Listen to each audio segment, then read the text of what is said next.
Hi, everybody. Thank you so much for tuning in to our YouTube channel. We are already launching this new interview series, and today we are having here Kimberly Loh. She is the co-author of Compassionate Conversations, How to Speak and Listen from the Heart, a book that is already released this week, and I'm very excited to learn more about. And she co-authored this book with Diane Musho Hamilton and Gabriel Menegale. Kim, thank you so much for your time and for being here. Thank you. Really, really happy to talk with you. Thank you. Kimberly, I want to talk to you about how did you start this journey on conflict resolution and, engaging with compassion. Wow, it's a great question to start. Um, Honestly, I think for me, it's always come from a personal place. I have really wondered in my own life how I can really better show up to my relationships because I noticed how much suffering, conflict, and uncomfortable differences was causing for me, even in sort of family of origin growing up. And so I think I had these questions. At some point, I trained as a lawyer in London and Singapore, and I was very passionate about human rights and those kinds of ways of making change. And soon I realized that I don't think I like myself so much in that role.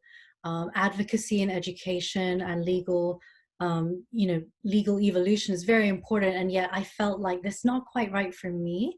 It didn't necessarily tie in with um, my spiritual beliefs or my metaphysical wanderings about what this whole thing is for anyway, that are really close to my heart. And so at a certain point, I made a shift and I became more serious about conflict transformation, mediation. What does it mean to stand between parties and actually facilitate a more productive and peaceful resolution and just like a fair resolution? And so, yeah, I'd say that was some of the paving stones in. I did some work in peace building and mediation research, seeking to develop the peace policy within the United Nations, that kind of work, which is super interesting and very quite heady at times. But it meant that I got to speak and interview phenomenal peace builders around the world doing this work all over the globe. And I felt you mentioned before about the culture wars. I could also feel a culture of those who were serving this humanity through working with conflict and violence and unrest. So I took a lot of inspiration from them.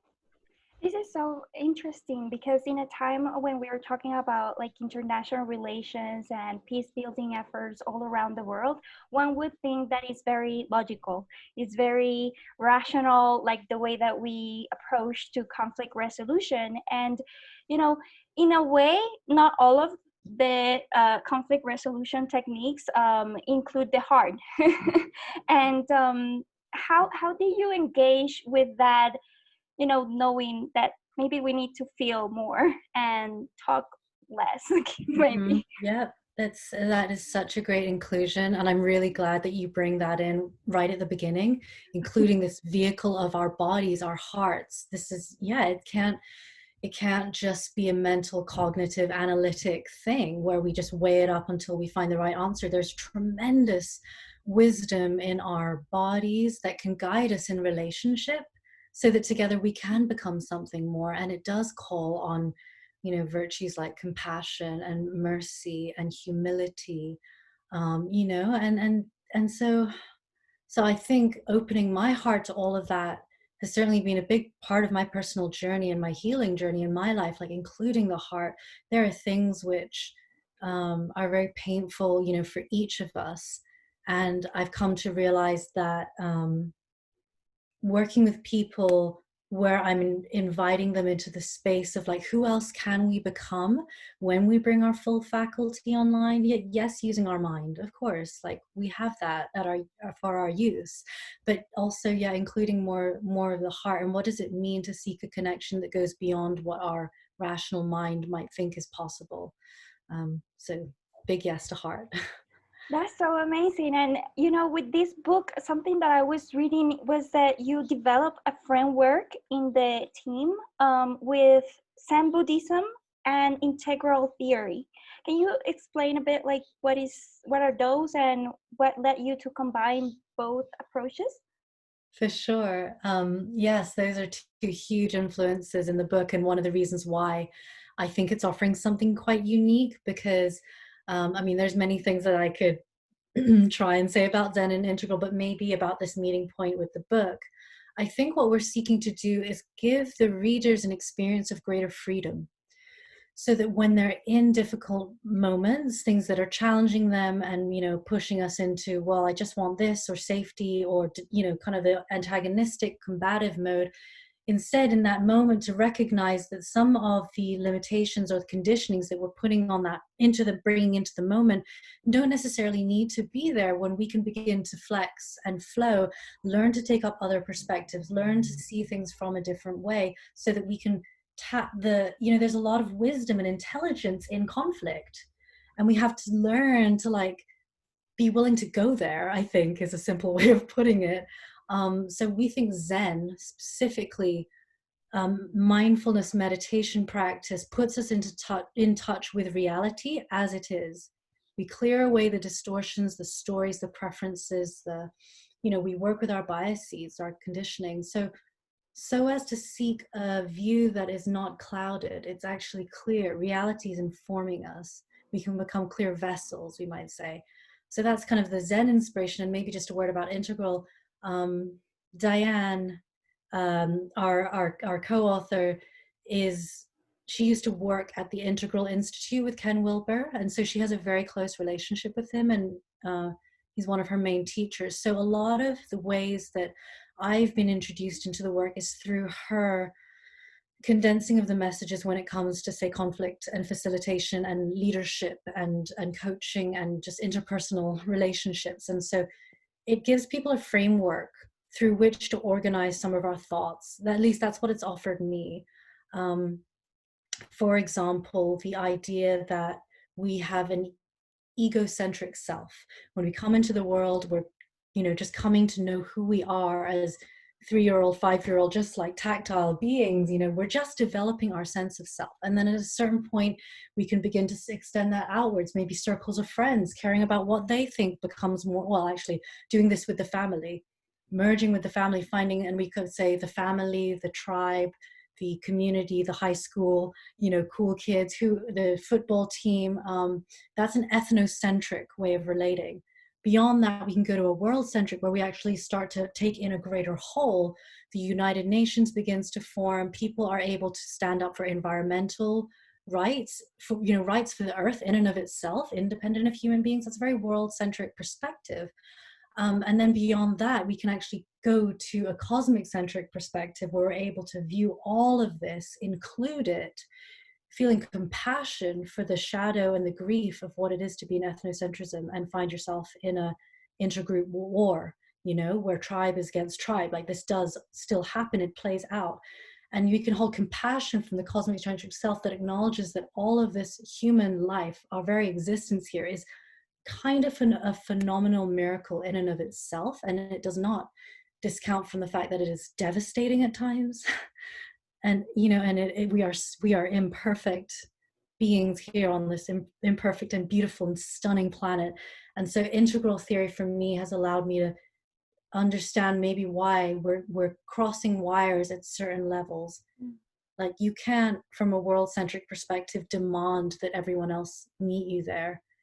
We evolve and change based on our circumstances of birth and what our dharmas are, what worlds we're called into. This is different for us as human beings, but one thing is definitely true, which is that we're all evolving together. So integral also has that emphasis, evolutionary sort of way of thinking. Wow. So many questions that I want to ask you without, you know, dimension. And one you have of the great questions, by the way. I just love this topic. I'm like, I wanted to ask you, you know, it's very interesting that this book comes at this time of, you know, pandemic, of Black Lives Matter in the United States and also worldwide. The call has been, you know, worldwide to pay attention to social injustices, to pay attention to racial justice, and many other things. But before I, ask you about the book now and its relevance now, I want to ask you on the beginning. What was Mm. happening when that book was, the notion of let's come together and, share experiences, because you both, the three of you, are very, specialists in different fields, and, you have already a very big history of working in different countries. What was happening then that led you to see, hey, we need a book on this, let's get together? Mm-hmm. Yeah. Um, so at that time, it was early 2018, and just to give you markers for where we were at, I was in New York and working on peace building research with the Quaker United Nations office at the time. And Gabe was in Salt Lake City, and he was doing a lot of organizational development work. And he also has a background in education. So I come from more conflict resolution, and he's coming more from education. Diane comes from more psychology, and then just this deep well as a Zen teacher and a facilitation expert teacher. And she was also in Utah. And I collaborated with them, I think a little bit in like workshops and things, and been in each other's orbit. And I was growing closer with Diane, like as a teacher. And I, one day for myself, I was really starting to feel my tensions with my circumstance, and maybe this, what I perceived to be the state of the world at that time, in New York, going in and out of the UN, and everything is just urgent, you know, like each issue, it's like each, how we have a day specifically for a certain kind of cause, it's every day, and so I was feeling that urgency, and it occurred to me that I wanted to begin writing based on my own thoughts, ideas, ways of making sense of the world. And I was ready to perhaps outgrow a little bit from the previous structure, which was people hiring me to write to support some kind of policy development or research building, or program support. So I had that. It was kind of cool. I had that realization in myself. It's kind of like empowering, like, oh, I'm ready to self-author. Great, awesome. Don't know now what, but 2 weeks later or 1 week later, Diane sent an email to me, and I remember reading it at 8 p.m. at night, and I was kind of like, a little, sleepy, and she invited me to co-author that book with her and Gabe. And she said that Shambhala had reached out to her. This is her third book with Shambhala, so she has an existing relationship with them. They reached out to her and said, in the midst of these times, kind of, in that 2018 version of what you're saying now, look at the state of things, these are particular urgencies. Would you like to write a book, Diane? And she said, yes, but I want to work with people who are different to me. And so she So looped me cool. in, and then she looped Gabe in, and together. So that was the birth of it. We started getting on calls. We did the whole thing over Google Docs and like Zoom and Skype and messages. It's a wonder, how brilliant that we can. And then I got to do more in-person work with them through 2019 and this year. And so, yeah, it's been a marvelous journey. Wow. And today, like, coming to 2020, like, how the book did it change when the pandemic hit? I mean, were there new chapters to be included to, include more information for this time? Or was it, there's this saying that, the universe prepares yourself for like this kind of event. So I don't know if it was leading you to, reach 2020 and then come out, like the book needed to come out at this time. Well, I mean, I trust that there's some flow underneath all of this that is, giving these crests and waves. And we actually had to wrap up finalize the manuscript in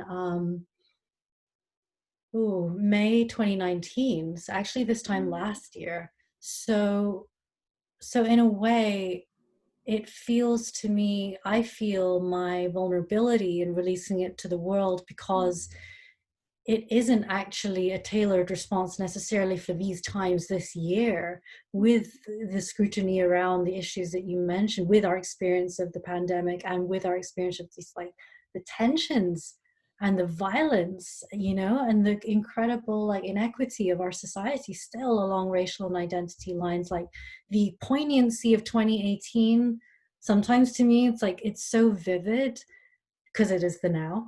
And I think in 2019, we were still slightly more minded to read, say, at least in this country, like the national discourse, to read it more around the political line, because Donald Trump had come in and certain things were being moved around, which at that time there was more volatility around that. The more, you know, thinking about it as the people, you know, grassroots and all the interwebbings, and then macro levels of government. And I think the conflict, you know, structurally speaking, was more targeted that way. Right now we have hostility and violence which is happening in horizontal lines too, in addition to what was there before, you know. So yeah. So today's culture wars. There are three stages that are like outlined in the research. The first is the traditional or the ethnocentric that you were mentioning before, the scientific or the modern world-centric, which is the rational, and the postmodern and multicultural diversity. They're coming together and becoming intertwined in, you know, in clashes or in coming together. But I also think that there's something, you know, connected to generations as well, you know, with age. Mm-hmm. How can we, with this new framework of understanding that even I think is, you know, human basic, like listening to each other and choosing something different to violence and trying to impose our views on other people, can, you know, maybe instead of clashing these different views of the world, probably tend or build bridges. Yeah. Is there like a way that you have found with this framework that it can lead to that, to building bridges? Yeah, it's such a, in a way, it's a quite a profound kind of question, and yet the conclusions that we come to are actually quite simple. I think that the culture wars, and you set it out so well, these layers and the intertwining, and the importance of building bridges. I think we're really in a moment where we have this potential to grow together. I think what will support us is if we have a common intention. So whether you're coming from an ethnocentric level or a world-centric level, our intentions must at least point in the same direction. You know what I mean? Of course, we have our own specific loyalties that lie. We have our own loyalties. These are our priorities. That's the agenda we demand for when we're given the mic. That's still the case. And there's something quite amazing that I've actually witnessed, like a few of the best facilitations, say in a group where you're working with different people who could be representing these different perspectives, as you're saying, those identities. And I think that really skillful facilitators allow us to concentrate into the importance of the relationship now between those people, because there's so much that can be pulled in from each of their backgrounds and in everything that's informing them, whatever they're bringing to this negotiation or conversation. You know, we don't know what that meeting point is for. If the facilitator can guide both of them to explicate an intention that's powerful for them, and those things can complement, then we have something here. If it's the opposite, then our ability to influence the process goes down. So take this to the extreme example, and I'm really like, I don't have all the answers to this. I'm living with these questions live. Like, how do you engage someone who is so different in their view of their world. Maybe they are completely nihilistic. Maybe they are completely self-sacrificing in their own body for what they think this life is for and who they are seeking to serve. Of course, like, you can't just casually make some small talk and hope for the best. This is going to take profound listening to really even begin to understand what it might be like for someone who's just so completely opposed. And we don't like to listen. We don't. And we think it signals agreement. Our bodies react. It can be hard. And yet it's vital. It's absolutely vital. If we don't allow ourselves the opportunity to drop and empty out, even just temporarily, to go into the space of giving the other person the dignity of being heard. If you don't build trust on some level by saying, I'm humanizing you because I'm listening to you, the energy is not going to be one which is going to be open to being worked with. And then after you've listened to them, you have a moment then where you thank them for expressing their point of view, if you feel that way, for the opportunity it gave you to drop in with them and learn something else maybe. And then also you can ask them a question. Would you be willing to hear another perspective on it? That's the entry point into dialogue. And so often we don't get there. We sell ourselves short, I think, by just like falling into the patterns. And I know it because I've been there. Maybe that's why I'm in this work. Yeah. Why is it that we have stopped listening? Sorry, what do you mean? Yeah. Why is it, do you think, that we have stopped listening? Okay. I don't know if it's something cultural, or is the times, or I don't know. Yeah, it's a good question. I mean, I think in ordinary times, I think naturally we don't like listening because the ego sense of self, and I don't mean this diminishingly, I just think it's a feature of identity, doesn't want to be disrupted by other points of view, by other explanations, because the ego sense of self likes to maintain homeostasis. And we talk about this in the book. We don't really like to hear points of view that disrupt our coherent way of making sense of the world. So that's under normal times, and our nervous systems are not trained to cope well with that kind of disruption. Sometimes when it's difference, when we hear too much difference, sometimes it can come off as a threat to us. That's how we receive it, in the amygdala, and we can go into fight or flight, and become triggered. And then we literally cannot listen because our blood is not going to the generous prefrontal cortex part of our mind. We're actually going towards survival mode. And so that's why we can't listen beyond a certain point. So if people get to that point, it's really important we work with our bodies, our physiologies, to soothe the nervous systems, to breathe, and actually, give ourselves a better chance than trying to work in that activated place. So that's normal times. Now, it's or just heightened. Intense time. Heightened, everything just turned up a little notch. I think that when we are coping with stress to our routines and ways of making sense with the world, relationships, the way that we work and function, now a lot of us via screens and alone. All of these things are major disruptions. The stress and the heartbreak we might feel politically and around the conflicts that we see around us and that we might be personally activated by, it's devastating.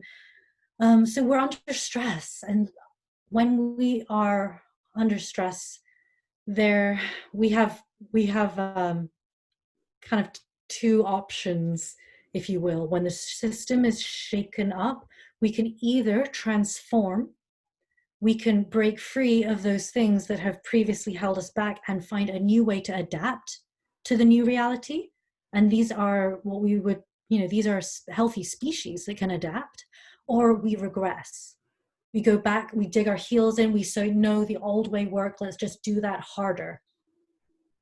That to me is a regression. It's like, and this, you can imagine this playing out on the societal level of a government saying, no, control happens this way.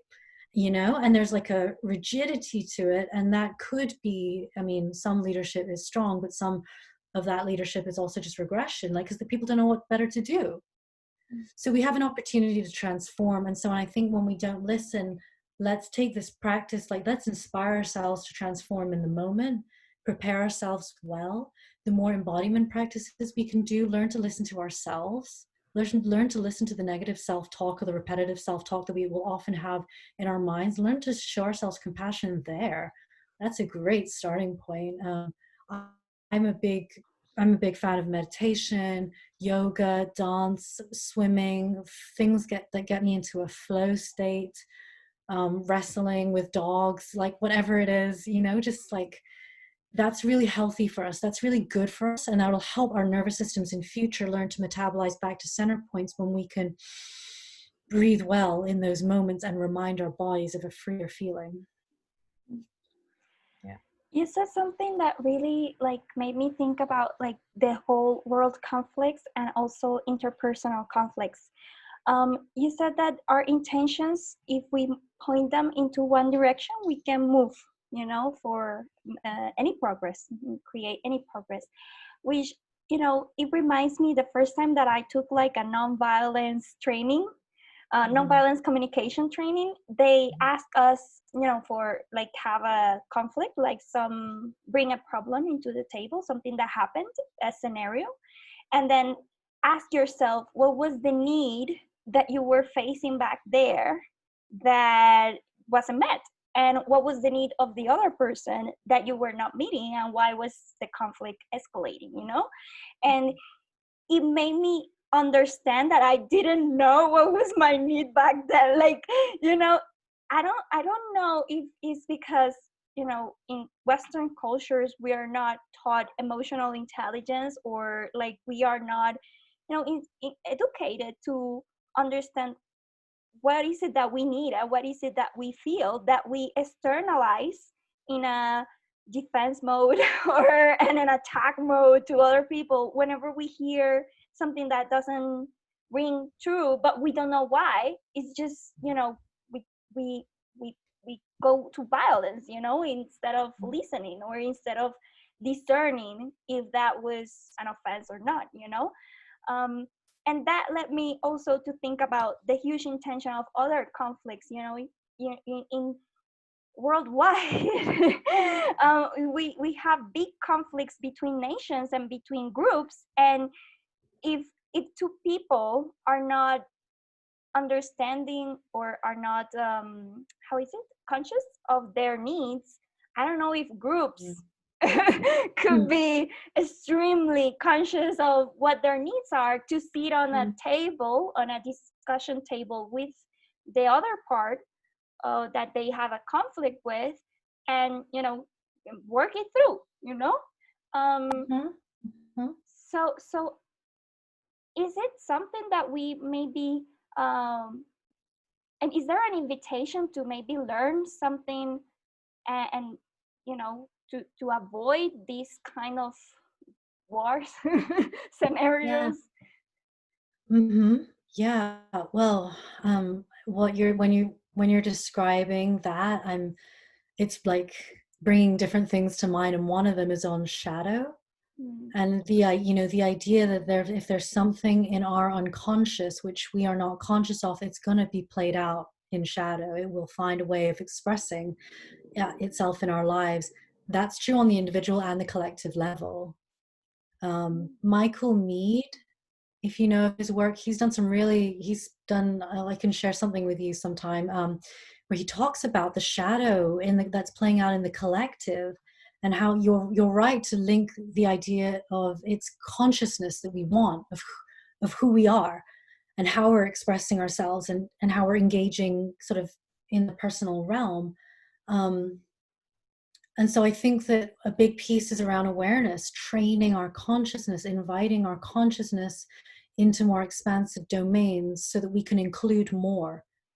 I can see myself from other perspectives. I can take in feedback from the world. People are always giving me feedback. The world's giving me subtle feedback. And if I can learn to listen to that, I can build my self-awareness. And so part of the work that I do right now that I particularly love is I coach women in negotiation. So being able to help them tune in to fundamentally who they are and understand their legitimate needs and why they want what they want, and become very anchored in that unapologetically. That's very, very important. We have to learn to take that first person perspective. If we're not able to do that for ourselves, there are ways in which I think I just think it's an innate need of the ego self to have that sovereignty, to ask for food when you are hungry, in all the complex ways that looks like in the world.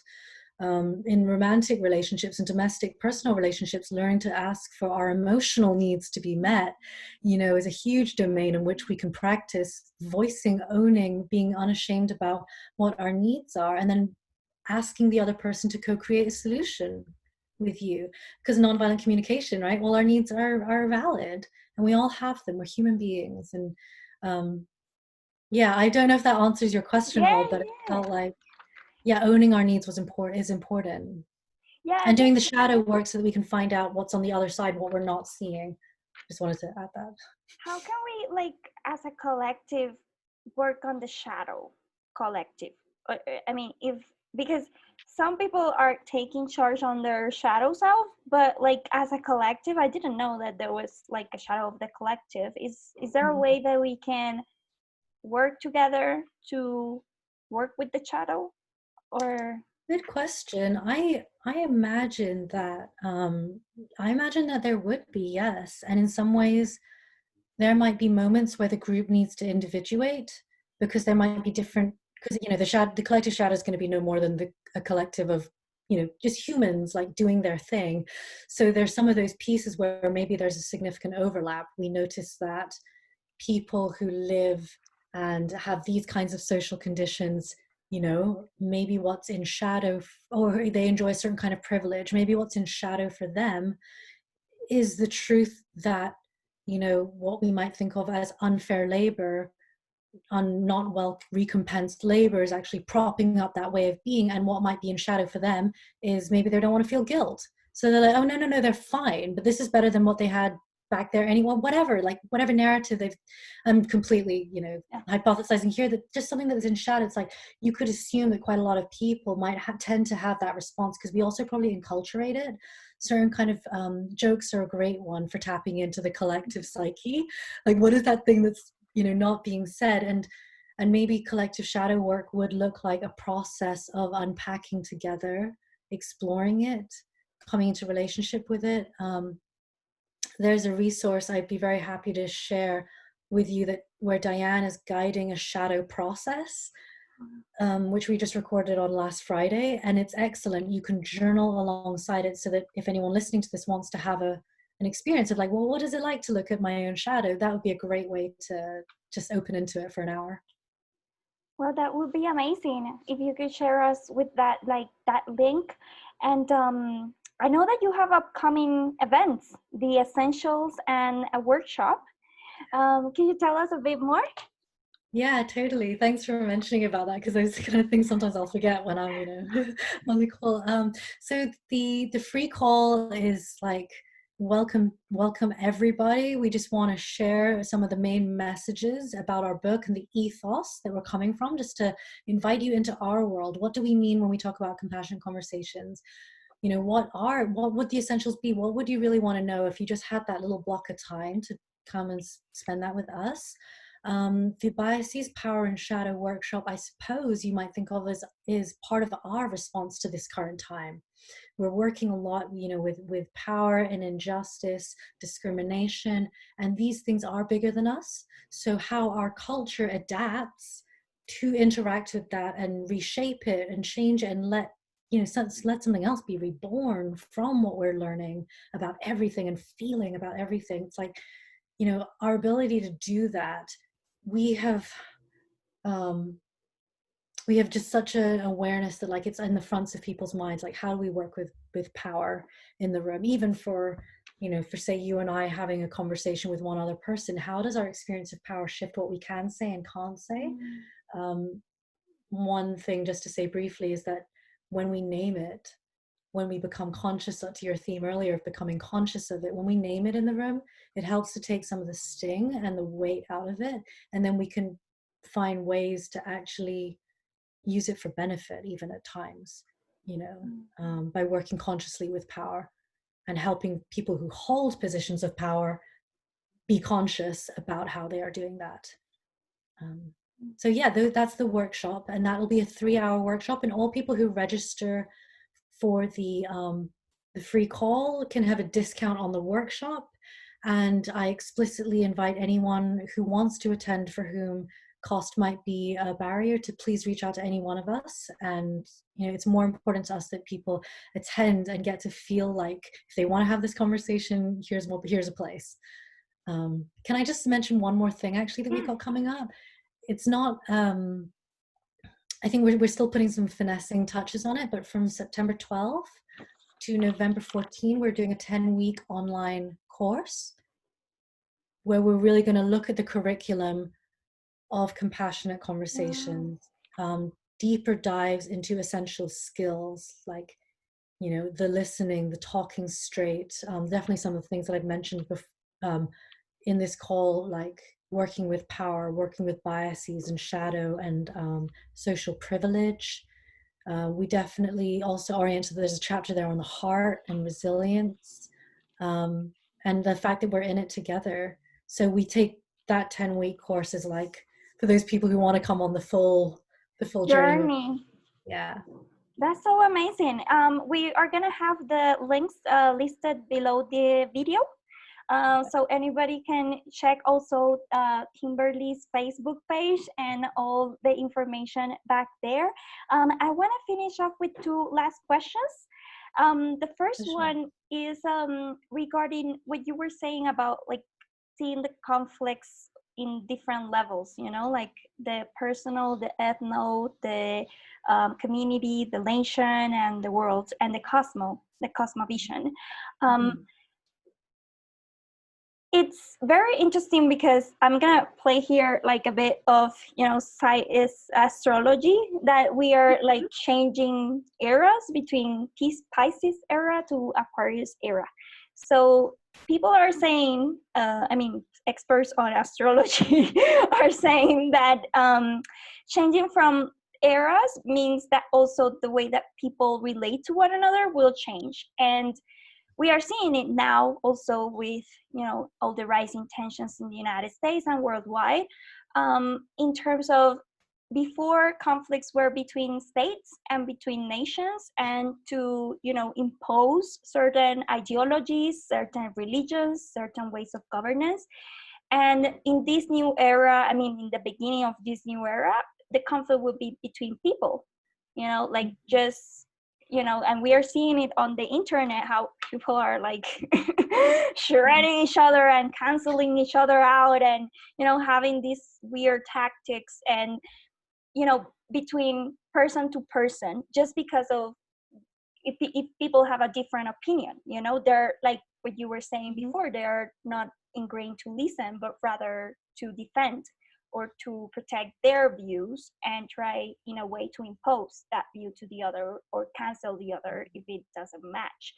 And my question is, the more that people ascend and raise awareness on their states of status, or they become very spiritual, etc., the less that they want to be engaged. I mean, this is a pattern, of course, there are other people that will do it, but the less that they're engaged in other groups, you know, they distance themselves. If they reach the cosmovision of the world and the meditation state and, you know, be very high, they not necessarily want to go to marches or like, you know, get into one-on-one disputes, because they are on another level. And the same, you know, with other different levels of awareness. How can we, I don't know if it's meant to unite in a way, but perhaps not alienate. Yeah, I don't know if there's a question there, but it's just a conversation that I was just wondering about. Sure. Maybe let me just reflect for a moment what I heard you say in there that felt like something for sure. You were just at the end there, you were saying that, you know, there can be this tendency perhaps for people once they've become, you know, more dwelling in the spiritual domain, that they're somehow less activated, they're not on the streets engaged in that same way. And that being, I mean, that I take some issue with it, not just to say like I'm mad at it, but as in like, yeah, I have questions. I have questions about why that could be happening. From my perspective, there's also another conversation that I think is important, which is, what is our work to be done? We each bring a unique set of gifts and abilities to the world. And to me, I care very much about public protest and direct action in the right moments. That is what our societies need to catalyze and be a demonstration of change. I'm very, very for that. I used to do a lot of research in nonviolent social movements back in a few years ago, and it just got me so like excited to be part of these, you know, like these lineages of humans who are brave. And so I'm a big fan of doing that. And I also acknowledge that we tend to sometimes judge ourselves by extrinsic measures. So it shouldn't be about posting a social media post which proves you were at the protest. If that is the quality of the intention behind the action, is to prove or to show something off, then there's something not quite right about that. And I would say that if it's a level of spirituality that could be part of the, I mean, so many things are connected, right? But if that's part of the where someone feels somewhat above it, or like they're like, you know, kind of too blissed out to like be with the reality of the suffering, then to me there's something, I would have major questions about how is their nature of their practice, where is it tying them into reality? Because from where I come from, maybe I should be explicit about that, like in the Buddhist, specifically the Mahayana Buddhist, which is a kind of Buddhism that Zen is within, it's about the liberation of all. It was never about just one monk piercing through.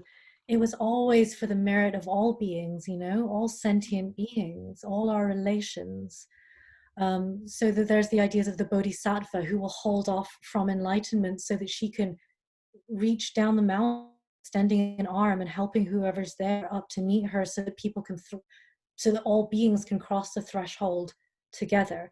So this is the kind of, maybe you could say, like part of the story that's alive in me and the ethos of how I work. And I don't get it right all the time. And there are days where I feel like I'm not doing enough, you know, and there are days where I'm judging myself and like, what do people think of me? And what I'm growing to understand is like what my heart is calling to and telling me what is my work to do, then that's the right place.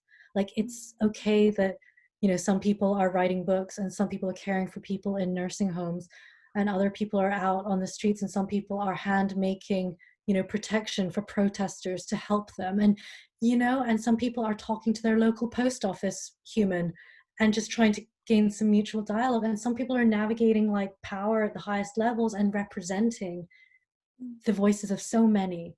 So I think wherever our work, like where are we being called, that's where I get kind of curious about, because I think we each get to live our dharma. And I hope this language makes sense to, you know, like the people who are listening. It's just been a great source of inspiration and resource in my life. Yeah. What are the biggest lessons that people can take away from the book, and where can we find it, and the dates of, once again, the dates of the events? And cool. So looking forward to learn more. Amazing. I think because maybe just on today and the nature of our conversation and where I'm feeling, I think that the main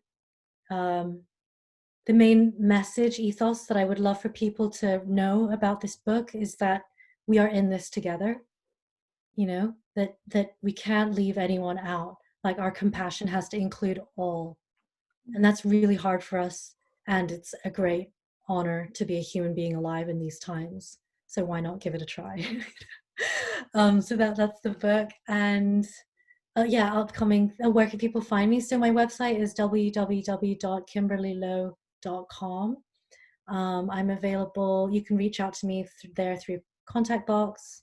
I'm a little bit irregular on my email list, but you're very welcome to join. I'd love to be in touch with people who care about these things. I'm on the socials. I'm on Instagram and Facebook at the Kim Loh, and I'm on LinkedIn, something like Kimberly-Loh. And I think I may use the Twitter once in a blue moon. But yeah, so I really welcome anyone to connect with me. The book is available on like Amazon and Shambhala, Barnes and Noble, IndieBound, which supports independent booksellers, Penguin, those sorts. And it's available on Kindle version, but not Audible yet. We'd love to do that really soon, because I mean, I would love to do it. And and then the free call is on the 31st of July, I believe. And the Biases, Power and Shadow workshop is on the 7th of August. And then our 10-week course starts on September 12th. Perfect. And yeah, I'd love to connect with people who are listening to this. And if there's any questions, you know, maybe you can alert me if there's things in the thread here, people want to learn about anything else specifically. Yeah, definitely. Thank you so much, Kimberly, for your time, and looking forward to seeing what this book will inspire, all the compassionate conversations it will inspire in the United States and worldwide, because we need more of this. Thank you so much. I so appreciate spending this time with you, and this is like got to be one of my favorite interviews to date. I've loved this connection. Thank you. Thank you so much, Kimberly. Yay.